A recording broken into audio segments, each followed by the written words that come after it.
सिम्बापुर शहर में आर्यन अपनी पत्नी जिया के साथ अपने भैया भाभी के साथ रहता था। आर्यन की भाभी प्रीति काफी नकचड़ी थी। वो बिल्कुल नहीं चाहती थी कि आर्यन और जिया उसके साथ उस घर में रहें। इसीलिए वो हमेशा अपने पति संदीप से इसकी शिकायत किया करती थी। कितनी बार कहा है आपको, मुझे आपके भाई और उसकी पत्नी के साथ रहना पसंद नहीं है और मैं बिल्कुल नहीं चाहती कि उन्हें पिताजी के छोड़े हुए जमीन जायदाद में हिस्सा मिले। मैं खुद यही चाहता हूँ भाग्यवान, इसलिए आज मैं कोर्ट में जाकर आया हूँ और एक वकील को घूस खिलाकर एक फर्जी वसीयत के कागज तैयार करा लिए हैं, जिसमें साफ साफ लिखा है कि पिताजी जाने से पहले सारी चीजें मेरे नाम कर गए थे। अब बस कल सुबह की देर है। वाह पतिदेव, क्या तरकीब लगाई है आपने। आर्यन और जिया स्वभाव के बहुत अच्छे थे। घर का सारा काम जिया अकेले किया करती थी और आर्यन अपने पिता की बिरयानी की दुकान में काम किया करता था। अगले दिन का सूरज उगता है। संदीप और प्रीति आर्यन और उसकी पत्नी दोनों को घर से निकाल देते हैं। भैया, ये आप नहीं कर सकते। दीदी, हमसे क्या गलती हो गई? आप हमें घर से निकाल देंगी तो हम कहाँ जाएंगे? कहीं पर भी जाओ, बस मेरे घर पर वापस मत आना। और आर्यन, तुम्हें काम पर आने की भी जरूरत नहीं है। उस बिरयानी की दुकान को भी पिताजी मेरे नाम पर करके गए हैं। अब जाओ तुम दोनों और खुद का कुछ कर लेना, बस वापस यहाँ मत आना, समझे? रहने की ही बात है तो थोड़े दिन किसी रेलवे स्टेशन पर सो जाना। गरीब लोग वहीं पर तो सोते हैं। आर्यन अपनी पत्नी को लेकर सिम्बापुर रेलवे स्टेशन चला जाता है और खाने के लिए कुछ चीजें लेता है। वो पूरा दिन उसी रेलवे स्टेशन पर बिताते हैं। ना सिर पर छत, ना बदन पर चादर। जैसे जैसे दिन बीत रहा था, खाना भी कम हो रहा था। हम खाएंगे क्या? खाने के लिए कुछ नहीं बचा है। तुम चिंता मत करो, यहीं ठहरो, मैं कुछ करता हूँ। आर्यन थोड़ी दूर जाकर लोगों से खाने की भीख मांगने लगता है। खाना, खाना, किसी के पास कुछ खाना है तो खाना दे दो। मेरी पत्नी भूखी है, खाना दे दो, कोई तो कुछ दे दो।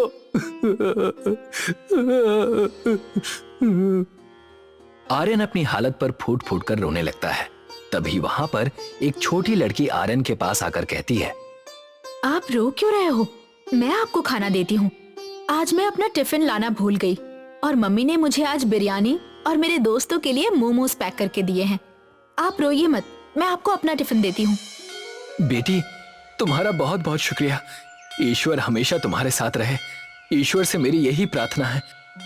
तभी रास्ते में एक बूढ़ी औरत कमजोरी की हालत में लोगों से खाना मांग रही थी। कोई खाना दे दो, नहीं तो मैं जी नहीं पाऊंगी। आर्यन उसे देखकर रुक जाता है और बूढ़ी औरत से कहता है, जी माँ जी, मैं थोड़ा सा खाना आपको देता हूँ। मैं अपने हिस्से का खाना आपको दे देता हूँ। मुझे बस इतना खाना चाहिए था जिससे मेरी पत्नी का पेट भर जाए। तुम नेक इंसान हो। तलाशा हर जगह तुम्हें उसी तरीके से जैसे कोई समुद्र में मोती ढूंढता हो। हर बार पत्थर हाथ में आते हैं, मगर आज इस समंदर में मुझे मोती मिल गया। वो बूढ़ी औरत अचानक से परी में बदल जाती है। जिस बच्चे ने तुम्हें ये टिफिन दिया था वो मैं ही थी बेटा। भूखमरी की हालत में भी तुमने मुझे खाना दिया। अब से तुम कभी भूखे नहीं सोओगे। धीरे धीरे सब जो तुमने खोया है उसका दुगना तुम्हारे पास आ जाएगा। मेहनत करो और खूब तरक्की करो आर्यन। परी जादू से वहां स्टेशन पर एक दुकान खड़ी कर देती है जिस पर मोमोज बिरयानी लिखा होता है। कल से तुम यही बेचोगे। इस दुकान पर तुम काम करोगे। जो कोई तुम्हारे हाथ की बिरयानी खाएगा वो इसका दीवाना हो जाएगा। ये कहकर परी वहां से चली जाती है। आर्यन जिया को जाकर खाना देता है और उसे सारी बात बताता है। अच्छे लोगों के साथ बुरा होता है, सबने कहा और सुना है, मगर आज जो हमारे साथ हुआ है वो प्रमाण है कि ये वाक्य गलत है। अगले दिन आर्यन और जिया दोनों दुकान में जाते हैं जहां पर पहले से ही मोमोज बिरयानी बनाने की सामग्री वहां 2 पेटियों में रखी हुई थी और साथ ही वहां एक पर्ची भी थी जिसमें मोमोज बिरयानी बनाने का तरीका लिखा हुआ था। यहाँ तो पहले से ही सामग्री रखी हुई है। हम इस बिरयानी को सबके लिए बेचेंगे। इसे गरीब भी खरीद सकता है और अमीर भी। इस बिरयानी को हम 5 रुपए में बेचेंगे। सही कहा आपने। आर्यन और जिया मोमोज बिरयानी बना लेते हैं और उस मोमोज बिरयानी को रेलवे स्टेशन पर 5 रुपयों में बेचना शुरू कर देते हैं।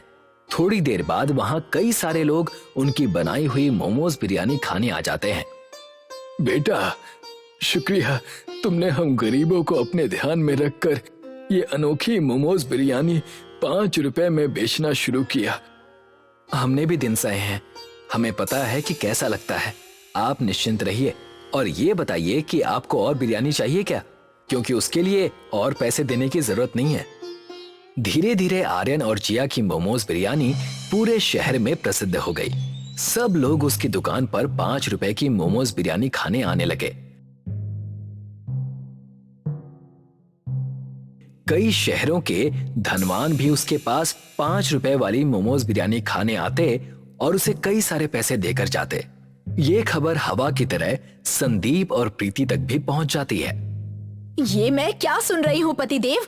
आर्यन और जिया फिर से अमीर बनते जा रहे हैं। उन्हें कई सारे शहर के धनवान लोग उस बिरयानी को खाकर ज्यादा पैसे भी दे रहे हैं उन्हें। जानता हूँ, मुझे भी समझ में नहीं आ रहा है। सब तो हमने उससे छीन लिया था, तब उसके पास ये दुकान खोलने के पैसे कैसे आए और इतने पैसे कैसे आए कि वो बिरयानी को 5 रुपयों में बेच रहा है।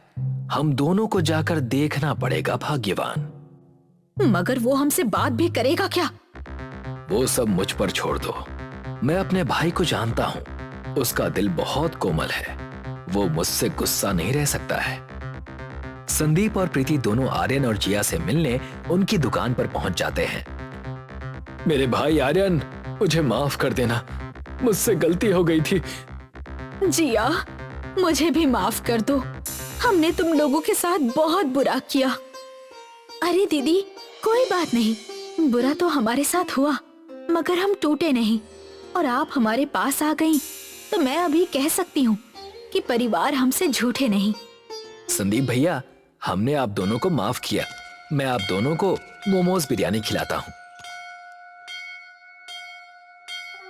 आर्यन दोनों को मोमोज बिरयानी खिलाता है। संदीप बातों बातों में आर्यन से मोमोज बिरयानी की दुकान का राज पूछता है और आर्यन अपने भाई पर भरोसा करके उसे बता देता है। भैया, हम 5 रुपयों में इस मोमोज बिरयानी को इसलिए बेच पा रहे हैं क्योंकि इस दुकान में 2 पेटियां हैं जिसमें हर दिन अपने आप मोमोज बिरयानी बनाने की सामग्री आ जाती है और पर्ची में मोमोज बिरयानी कैसे बनाते हैं वो भी लिखा हुआ है। इसलिए ये मोमोज बिरयानी खाने में इतनी अच्छी लगती है। अच्छी बात है, बहुत अच्छी बात है। मोमोज बिरयानी के लिए शुक्रिया। अब हम चलते हैं, मगर हम आगे भी तुम दोनों से मिलने आते रहेंगे। संदीप और प्रीति घर लौट जाते हैं। कहा था ना मैंने, वो आर्यन मुझसे गुस्सा नहीं रह सकता। और देखा किस तरीके से मैंने उससे सब उगलवा लिया। वो 2 पेटियां और वो पर्ची, हमें बस वही चाहिए। फिर हम भी मोमोज बिरयानी बेचेंगे, वो भी ज्यादा भाव में।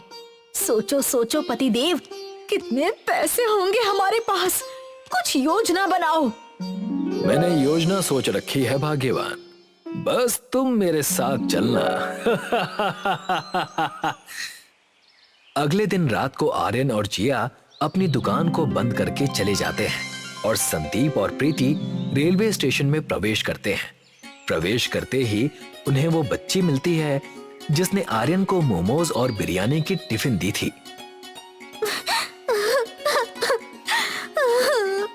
मैं रास्ता खो चुकी हूँ। अंकल जी, मेरी मदद कीजिए, मुझे घर छोड़ दीजिए। ए लड़की, यहाँ से भाग, जा यहाँ से, किसी और से मदद मांग।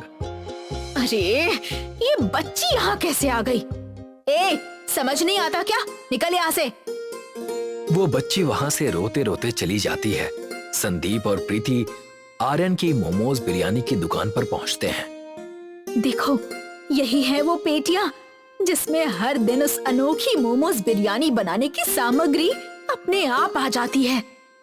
और वो रही पर्ची जिसमें उस मोमोज बिरयानी को बनाने का तरीका लिखा है। कितना भोला है मेरा भाई, ऐसी चीज को कोई खुले में छोड़कर कैसे जा सकता है। मूर्ख भाई है मेरा, इसीलिए अब मैं धनवान हो जाऊंगा। संदीप और प्रीति उन दोनों पेटियों और पर्ची को उठाकर जाने लगते हैं। तभी उन्हें बीच में एक बूढ़ी औरत दिखाई देती है जो उन दोनों से मदद मांगती है। कोई मेरी मदद करो, कोई मुझे कुछ खाने के लिए दे दो, बड़ी भूख लग रही है। बेटा, पेटी में से कुछ खाने को दे दो। नहीं नहीं, हमारे पास आपको देने के लिए कुछ नहीं है। जैसे ही वो ये शब्द कहता है, वो बूढ़ी औरत परी में बदल जाती है और उन दोनों से कहती है, मैंने 2 बार रोकने की कोशिश की तुम दोनों को अपने कहर से बचाने की, मगर लालच को मैंने तुम्हारे अंदर वास करते देखा। नहीं मिलेगी माफी तुम दोनों को इस गुनाह की।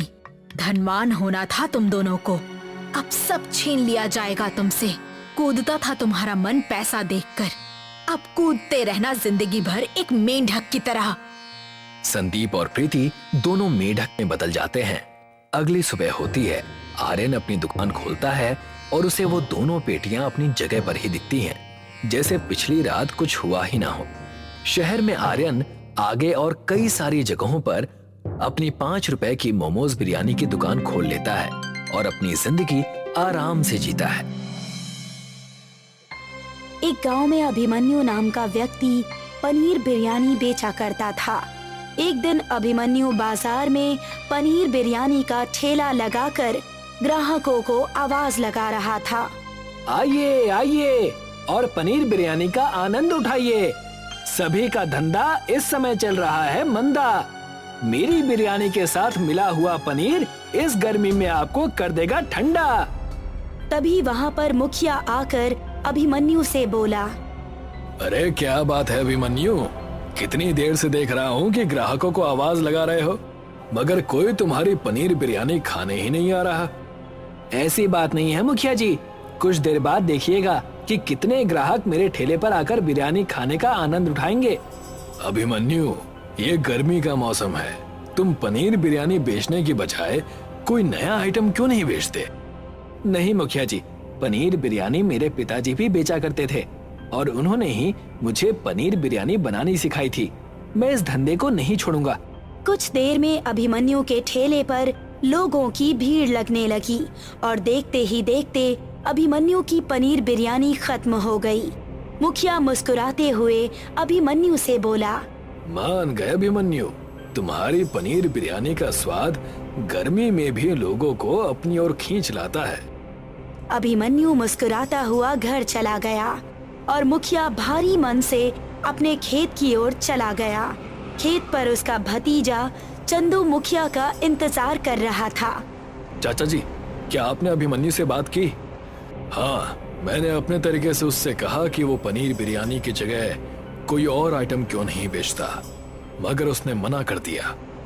चाचा जी, अभिमन्यु की पनीर बिरयानी इतनी प्रसिद्ध है कि अगर मैं उसके सामने कोई दूसरा आइटम का ठेला लगाकर बेचूंगा तो वो नहीं बिकेगा। मेरे रोजगार का क्या होगा? चिंता मत करो चंदू, मैं कल कोई उपाय सोचकर तुम्हें बताता हूँ।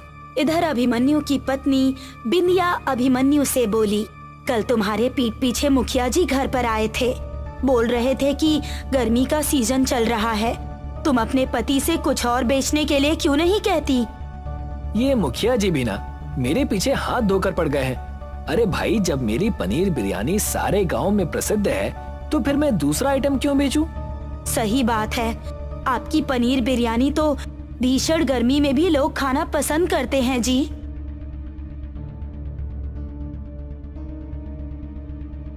अगले दिन मुखिया अपने भतीजे चंदू से बोला, मैंने उपाय सोच लिया है चंदू, तुम आज से अभिमन्यु के ठेले के सामने पनीर बिरयानी ही बनाकर बेचोगे।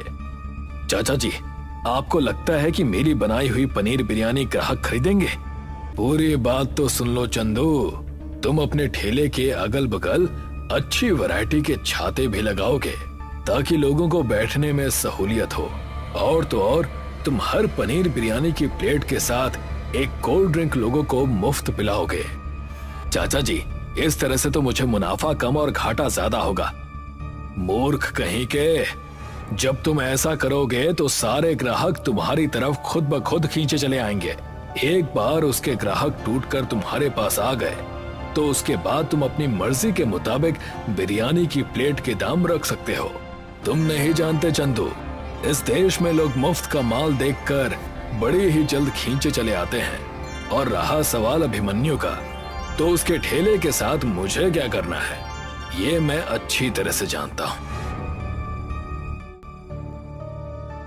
अगले दिन चंदू मुखिया के कहे मुताबिक उसने अगल बगल में अच्छी वैरायटी की छाते वाली कुर्सियां भी रखवा ली और ग्राहकों को आवाज लगाने लगा। आइए आइए, आप सबने अभिमन्यु की घटिया पनीर बिरयानी का बहुत स्वाद चखा है। एक बार मेरी बनाई हुई स्वादिष्ट पनीर बिरयानी खाइए और मुफ्त में कोल्ड ड्रिंक का आनंद उठाइए। एक ग्राहक चंदू से बोला, अरे भैया, क्या तुम वास्तव में एक प्लेट पनीर बिरयानी के साथ एक कोल्ड ड्रिंक मुफ्त दोगे? हाँ हाँ भाई, मैं मजाक नहीं कर रहा। और तो और तुम अभिमन्यु के ठेले पर गर्मी में पनीर बिरयानी खाते थे और यहाँ इस छतरी के नीचे आराम से बैठकर पनीर बिरयानी का आनंद उठाओ और इस गर्मी में ठंडी ठंडी मुफ्त कोल्ड ड्रिंक का भी आनंद उठाओ। अरे वाह भैया, फिर तो मजा आ जाएगा। कुछ ही दिनों में अभिमन्यु के सारे ग्राहक टूटकर चंदू के ठेले के पास पनीर बिरयानी का आनंद उठाने लगे। अभिमन्यु की आमदनी खत्म हो गई। अगर मुखिया का भतीजा एक कोल्ड ड्रिंक मुफ्त में दे रहा है तो आप भी क्यों नहीं कोल्ड ड्रिंक मुफ्त में देते हैं जी? ये कैसी बातें कर रही हो बिंदिया? एक तो मैं लोगों को वैसे भी बहुत सस्ते में पनीर बिरयानी बेचा करता था। अगर मैं कोल्ड ड्रिंक मुफ्त में दे दूंगा तो इस तरह से तो मुझे अपना घर भी बिकता हुआ नजर आ रहा है। अब मुझे समझ में आ रहा है कि मुखिया जी बार बार मुझे ये धंधा छोड़ने के लिए क्यों कहते थे। आज मैं मुखिया जी से बात करके ही रहूंगा। शाम के समय अभिमन्यु मुखिया के घर पर चला गया। अभिमन्यु को देखकर मुखिया बुरा मुंह बनाता हुआ बोला, क्या बात है अभिमन्यु, यहाँ क्यों आए हो? देखिए मुखिया जी, मुझे नहीं पता कि आपकी मुझसे क्या दुश्मनी है, लेकिन आपका भतीजा मेरे साथ सही नहीं कर रहा। क्यों भाई, इस गांव में क्या तुम्हें ही पनीर बिरयानी बेचने का अधिकार है? नहीं मुखिया जी, मैंने ऐसा तो नहीं कहा, लेकिन आपका भतीजा चंदू मेरी बिरयानी की बुराई हर ग्राहक से करता है और आखिर वो मेरे ही ठेले के सामने बिरयानी कैसे बेच सकता है? अभिमन्यु, तुम अपनी हद से ज्यादा आगे बढ़ रहे हो। हर किसी के धंधा करने का अपना अलग अलग तरीका होता है। और हाँ, अब जब बात यहाँ तक आ ही गई है तो फिर ध्यान से सुनो। तुम्हारे पिता ने वर्षों पहले मुझसे कर्ज लिया था जो कि उन्होंने मुझे नहीं लौटाया। तो आप कहना क्या चाहते हैं मुखिया जी? तो तुम उनके बेटे हो, इसीलिए तुम्हारा फर्ज बनता है कि तुम अपने पिता का कर्ज चुकता करो। मेरी आर्थिक स्थिति इस वक्त खराब है मुखिया जी, वो भी आपके भतीजे की वजह से। कोई बात नहीं, तुम्हारा ठेला किस काम आएगा? कल तक अपने ठेले को यहाँ खड़ा कर जाना, नहीं तो मैं तुम्हारे ठेले को तुम्हारे घर से ही उठवा लूंगा। अभिमन्यु मुंह लटकाकर वहां से चला गया।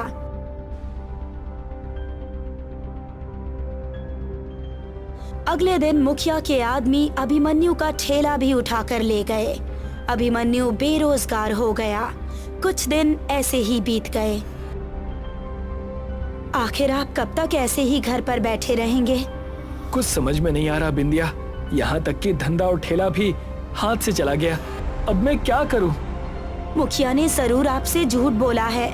आपके पिताजी को स्वर्ग सिधारे तो कई वर्ष हो गए हैं।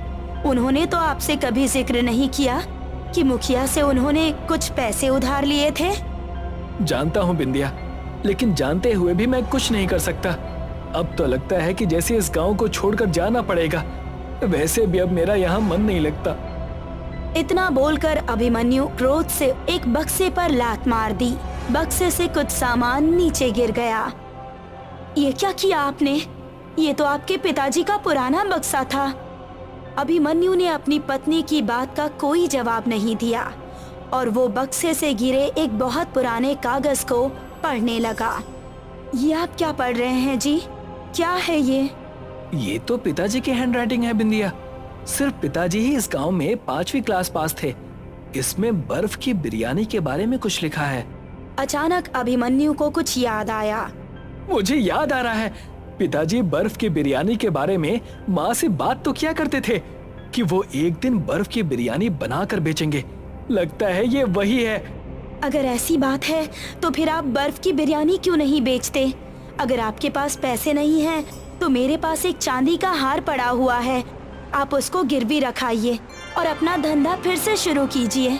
अभिमन्यु उसी दिन उस हार को गिरवी रखकर कुछ पैसे ले आया और चावल खरीदकर अपने पिताजी के लिखे नुस्खे के अनुसार चावल को पकाकर उसके ऊपर बर्फ मिला दी। बिंदिया, बर्फ की बिरयानी तो बनकर तैयार हो गई। आपके साथ मैं भी बेचने का प्रयास करूंगी। हम अपनी पुरानी जगह पर धूप में ही खड़े होकर इसे बेचेंगे। अभिमन्यु बिंदिया के साथ अपनी पुरानी जगह पर चला गया और आवाज लगाने लगा, आइए भैया आइए, आप सबने पनीर बिरयानी बहुत खाई है। एक बार आप बर्फ की बिरयानी खाकर ठंडा ठंडा कूल कूल होने का आनंद उठाइए। तभी एक ग्राहक वहां आकर बोला, अरे भैया, पनीर बिरयानी, छोले बिरयानी, नॉनवेज बिरयानी के बारे में तो सुना था, बर्फ की बिरयानी के बारे में पहली बार सुना है। देख रहे हैं कितनी भीषण गर्मी है। एक बार बिरयानी को खाने का आनंद उठाइए और ठंड का मजा लीजिए। लाओ भैया, एक प्लेट लगा दो। अभिमन्यु ने एक प्लेट में बर्फ की बिरयानी उस ग्राहक को दे दी। बिरयानी खाते ही वो ग्राहक बोला, अरे भैया, बर्फ की बिरयानी को खाकर तो मुझे ऐसा लग रहा है जैसे कि दिसंबर की सर्दी आ गई हो। उस ग्राहक की बात सुनकर सभी ग्राहक अभिमन्यु के बर्फ की बिरयानी पर दौड़ पड़े। कुछ ही दिनों में अभिमन्यु की बिरयानी अपने गांव में और आसपास के सभी गांव में प्रसिद्ध हो गई। अभिमन्यु की बर्फ की बिरयानी जो भी खाता, उसे भीषण गर्मी में भी गर्मी नहीं लगती। एक दिन अभिमन्यु की पत्नी अभिमन्यु से बोली, आपके पिताजी की बर्फ की बिरयानी का नुस्खा अगर हमें नहीं मिलता तो हम तो सड़क पर आ गए थे। तुम सही कह रही हो, पिता पिता ही होता है। इस संसार से जाने के बाद भी उन्होंने हमारी सहायता की। मैं चाहती हूँ कि इस भीषण गर्मी में बेचारे बहुत से गरीब लोग गर्मी की वजह से परेशान हैं, जिनके घर पर ना कूलर है और ना ही पंखा, आप उन्हें ये बर्फ की बिरयानी मुफ्त में खिलाइए। अभिमन्यु को अपनी पत्नी का सुझाव पसंद आया और अभिमन्यु उस दिन से गरीब लोगों को बर्फ की बिरयानी मुफ्त में खिलाने लगा। अब गांव में जिसे भी गर्मी लगती, वो अभिमन्यु के पास आ जाता और अभिमन्यु ने गांव में एक दुकान खरीद ली। अब वो गांव में ही दुकान पर बर्फ की बिरयानी बेचा करता। ये देखकर चंदू मुखिया से बोला, चाचा जी, हमारी सारी योजना पर पानी फिर गया।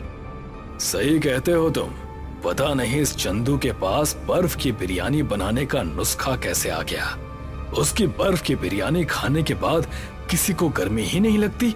अब तो दूर दूर से लोग आकर उसकी बिरयानी खाने लगे हैं और वो भी सिर्फ इसी वजह से खाते हैं ताकि वो अपने शरीर की गर्मी भगा सके। तो फिर कुछ कीजिए चाचा जी। जब दुश्मन ताकतवर हो जाए तो फिर उससे दुश्मनी नहीं बल्कि समझौता करना चाहिए। चलो मेरे साथ।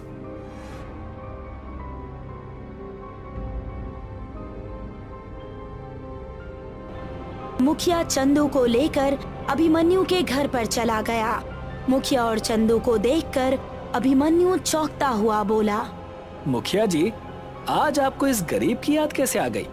अभिमन्यु, तुम्हारी बर्फ की बिरयानी दूर दूर तक प्रसिद्ध हो चुकी है।